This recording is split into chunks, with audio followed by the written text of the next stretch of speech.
যে বাংলাদেশকে ১৯৭১ সালে আমরা সাহায্য করলাম তারা এখন চোখ রাঙাচ্ছে, এমনটাই দাবি করেছেন বীরেন্দর সেহবাগ।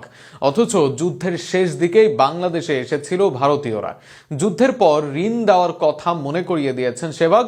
অথচ বাংলাদেশ থেকে লুটপাট করে নিয়ে যাওয়ার ইতিহাস তিনি জানেন কি? গত ৫৪ বছর যাবৎ বাংলাদেশ থেকে সব কিছুতেই সুবিধা পাওয়ার কথাও কি তিনি ভুলে গেছেন? নাকি বাংলাদেশ নয়, ভারতই আসল অকৃতজ্ঞ? প্রশ্নের উত্তর খোঁজার চেষ্টা প্রতিবেদনে।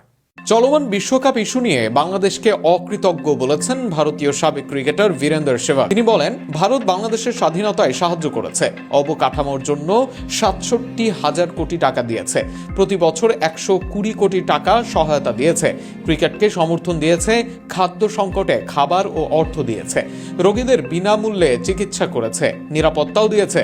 আজ তারাই আমাদের চোখ রাঙাচ্ছে।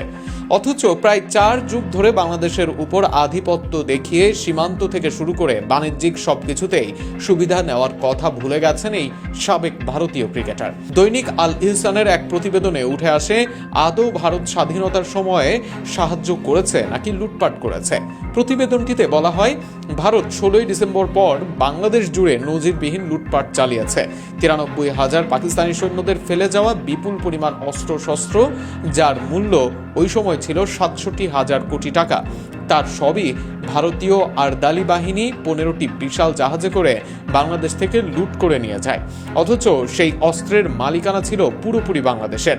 শুধু তাই নয়, বাংলাদেশের শত শত মিল কলকারখানার যন্ত্রপাতি, ব্যাংক, স্কুল, কলেজ, বিশ্ববিদ্যালয়, ঘরবাড়ির গৃহস্থালী জিনিসপত্র পর্যন্ত বাদ যায়নি লোভী ভারতীয় লুটেরাদের হাত থেকে। এসব সম্পদ ও দ্রব্যাদির তখনকার মূল্য ছিল আনুমানিক ৯০,০০০ কোটি টাকা। শৌচাগারের বদনাগুলো বাদ দেয়নি ভারতীয় লুটেরার দল। এছাড়া যুদ্ধকালীন ও যুদ্ধ পরবর্তীকালীন সময়ে বিভিন্ন আন্তর্জাতিক সংস্থার প্রদত্ত বিপুল পরিমাণ অর্থ ও অন্যান্য সাহায্য লুট করে ভারত। বাংলাদেশে ভারতীয় আরদালিদের লুণ্ঠনের ব্যাপারে Azizul Karim why such anti Indian feelings এবং বাংলাদেশি শিরোনামে এক নিবন্ধে ১৯৭৪ সালের ডিসেম্বরে প্রকাশিত ভারতীয় মাসিক অনিকের রিপোর্টের উদ্ধৃতি দিয়ে লিখেছেন, ভারতীয় সৈন্যদের লুণ্ঠিত মালামালের মূল্য ছিল প্রায় ১০০ কোটি মার্কিন ডলার।